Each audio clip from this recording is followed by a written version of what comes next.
A graça de nosso Senhor Jesus Cristo, o amor de Deus e a comunhão do Espírito Santo seja com todos vós. Amém.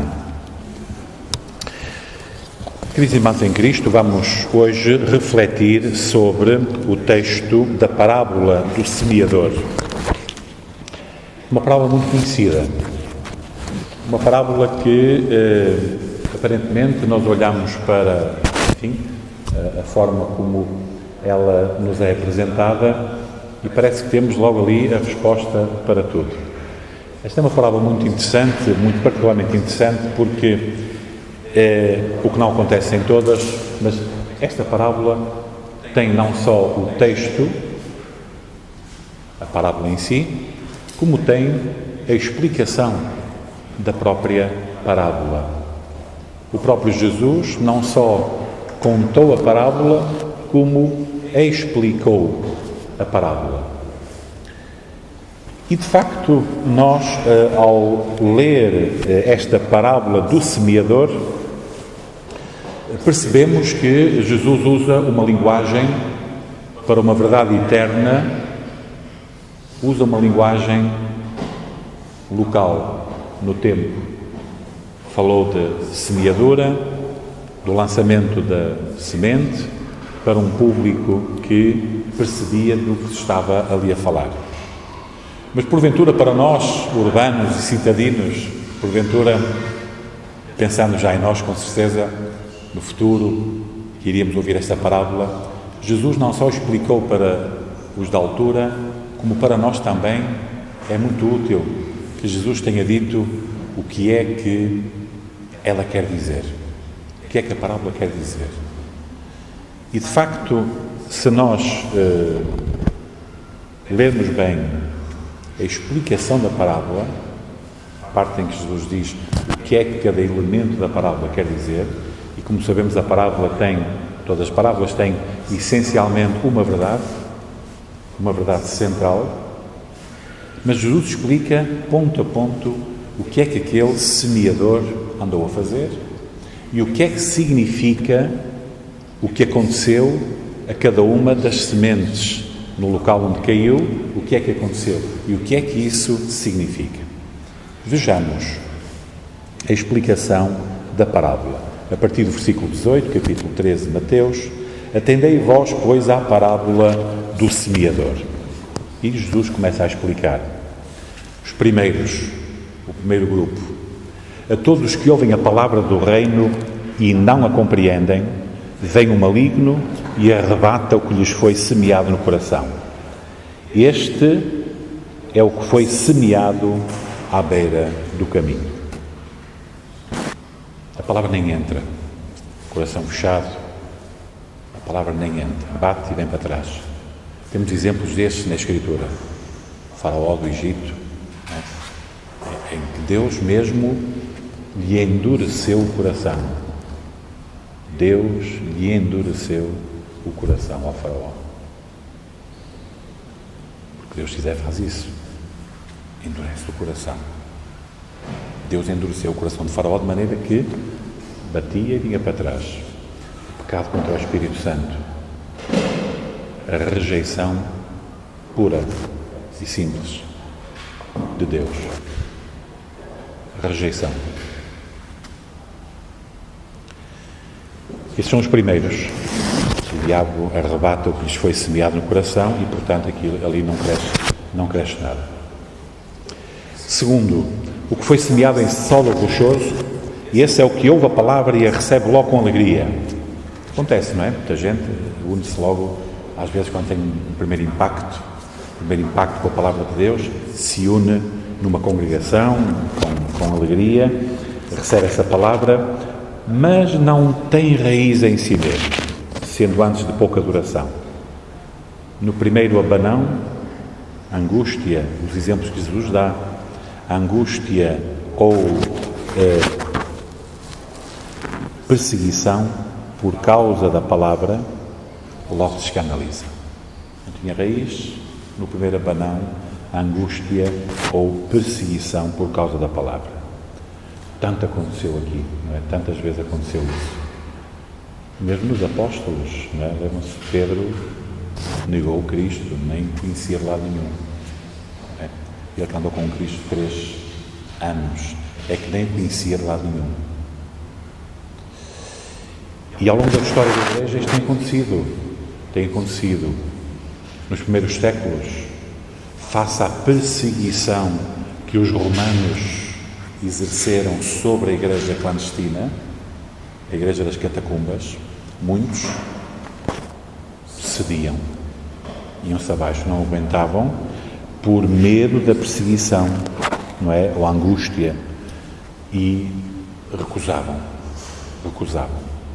Criou até na altura uma imensa polémica junto de alguns pais da Igreja de então, não é? Porque alguns depois arrependiam-se e queriam voltar outra vez à Igreja. Foi uma das polémicas mais interessantes, do ponto de vista até do estudo da teologia, não é? Alguns até se arrependiam. E depois isso criou, de facto, uma das polémicas mais curiosas que estudaremos numa outra ocasião. Mas a verdade é que isso acontece ao longo da história da Igreja, não é? Um primeiro impacto, uma primeira paixão e, de repente, lá se foi, na primeira dificuldade. Terceiro, o que foi semeado entre os espinhos é o que ouve a palavra. Porém, isto é parecido com o anterior, mas tem aqui algum desenvolvimento. O que foi semeado entre os espinhos é o que ouve a palavra. Porém, os cuidados do mundo e a fascinação das riquezas sufocam a palavra e fica infrutífera. O exemplo do jovem rico, não é? O que é que eu farei para ser salvo? Dizia o presunçoso do jovem rico. O que é que eu farei? Não é que fosse possível fazer qualquer coisa. O que é que eu farei para ser salvo? E claro, Jesus, para o provocar, respondendo mesmo à letra, disse-lhe: vende tudo, não é? E ele, diz a Escritura, foi-se embora porque tinha muitas riquezas. Mas fala aqui de outros, não é? Os que têm os cuidados do mundo. Quer dizer, aqueles que não colocam Deus em primeiro lugar. Os que têm os cuidados do mundo. Por todas as razões e mais alguma, se arranja justificação para não se seguir a Deus. Arranja-se justificação. Todas as justificações possíveis e imaginárias para não se seguir a Deus. E estes, semeados entre os espinhos, ouvem a palavra, porém, enfim, os cuidados do mundo, a fascinação das riquezas, acharem que isto de igreja, enfim, me interessa pouco, não é? Talvez um dia, enfim, mais tarde, depois eu vejo, não é? Muitos pais fazem isso com os filhos. Depois, mais tarde, quando forem grandes, depois eles decidem o que é que querem ser e não lhes colocam nada na cabeça. Claro que o mundo coloca. Se não colocam os pais, colocam o mundo, não é? E, portanto, estes são também os que a semente não tem qualquer efeito. Depois há os quartos, que é aqueles que nós queremos sempre identificar-nos, não é? Nós achamos que fazemos parte aqui destes quartos, não é? Quem são os quartos? É o que foi semeado em boa terra. O que foi semeado em boa terra. É o que ouve a palavra e a compreende. Este frutifica e produz a 100, a 60 e a 31. Quer dizer, a semente cresce, desenvolve e frutifica. O que foi semeado em boa terra. Somos nós? A boa terra somos nós? Atenção à resposta. A boa terra somos nós? Algum de nós é boa terra? Nós estávamos mortos em delitos e pecados. As confissões luteranas usam a expressão do rochedo. Quer dizer, nós éramos como se fosse um rochedo, um bloco de pedra. Um bloco de pedra não ganha vida por si próprio. Eu não posso dizer, eu converti-me, como Wesley, não é? Dizia, enfim, o criador do metodismo dizia, eu converti-me no dia tal, às tantas horas. Foi exatamente naquele momento que me converti. Vejam esta conjugação pronominal, este erro doutrinário crasso.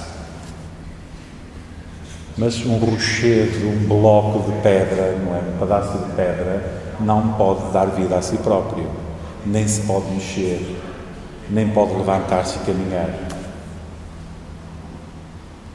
Se acontece alguma coisa com esse rochedo, é porque Deus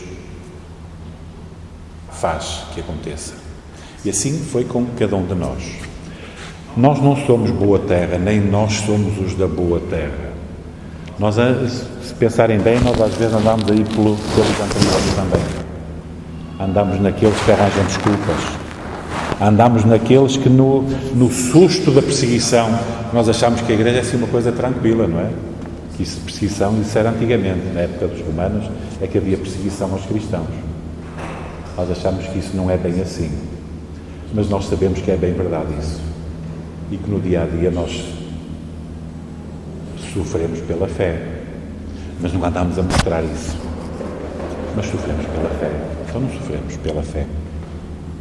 Mas nós andamos também às vezes com essas dúvidas, com essa angústia, com essa perseguição, não é? Com o medo da perseguição, mas no fundo, e porque estamos aqui justamente a ouvir a palavra de Deus, nós sabemos que Deus nos fez, e agora já é diferente a conjugação do verbo, nós sabemos que Deus nos fez boa terra.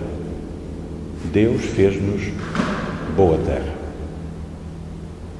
Nós somos boa terra não porque sejamos boa terra. São Paulo é muito claro ao dizer: o bem que eu quero fazer não consigo, e o mal que eu não quero fazer eu esse faço. Quem me livrará deste corpo? Porque em nós só habita o mal e o pecado. Isso é certo. Portanto, a boa terra não fomos nós que fizemos de nós próprios boa terra. Nem nós somos especiais. Nem nós temos aquilo que foi uma heresia grave que surgiu no próprio meio, não é? Da Reforma, no século XVI, que alguns achavam que havia pessoas que tinham um pouco mais de vontade para ouvir a palavra de Deus. Um bocadinho mais de vontade que o resto. Não. Nós fomos feitos boa terra. E fomos feitos boa terra justamente por aquele único que pode fazer boa terra. Deus. Deus fez de nós boa terra. E fez-nos boa terra, reparem, é o próprio Jesus que nos está a dizer que nessa boa terra que Deus nos fez, a semente progride. E nós estamos aqui. Vimos à igreja, gostamos de cantar os hinos, gostamos de ler a Bíblia, estamos aqui a vida toda a fazer aquilo que, de facto, a maior parte não faz. Por todas as razões que estão ali atrás. Mas isto não é qualquer mérito nosso.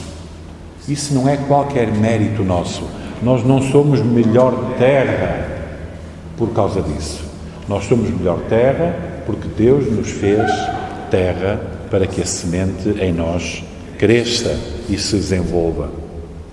E, portanto, nós somos essa boa terra que Deus nos fez. E isso tudo é possível porque Cristo, o Filho de Deus, nascido da Virgem Maria, o Filho de Deus que se encarnou e que se tornou um de nós, fez tudo aquilo que nós nunca conseguiríamos fazer. E justamente a sua justiça adquirida na cruz nos é imputada. E, portanto, nós, apesar de termos receios e de sermos incapazes e de por nós próprios não tomarmos nenhuma decisão espiritual, nós somos boa terra porque Deus fez de nós, em Cristo, boa terra. Queridos irmãos em Cristo, queria lembrar com esta parábola que Deus chama todos, porque temos de responder à pergunta do início. A pergunta do início, temos de respondê-la agora, neste final. Deus chama todos. Não é? Nós vimos aqui, a semente é distribuída para tudo que é lado, não é? Para todo o lado. Até, enfim, parece que é um bocado perdulário, não é? Deus, quer dizer, distribuído para todo lado. E de uma forma até que, se calhar, os agricultores não fazem, não é? Assim, mais racionais, mais humanos, não fazem, colocam ali, acolá, tal onde... Mas não, Deus distribui por todo o lado. Porquê é que uns se perdem e outros se salvam? Pergunta sempre. Que só os luteranos responderam de forma capaz. Quer dizer, não responderam, porque a resposta está em Deus. A resposta está em quem Deus entende fazer boa terra, para que a semente cresça. Justamente se os que se salvam, salvam-se porque Deus os salva. E os que se perdem, perdem-se porque recusam a palavra de Deus. Ponto final. Nós não podemos dizer mais do que isto. Mas podemos ter a certeza no nosso coração que se estamos na igreja é porque Deus nos chamou e fez de nós boa terra para que a semente do Evangelho cresça em nós para a eternidade. Em nome de Jesus. Amém.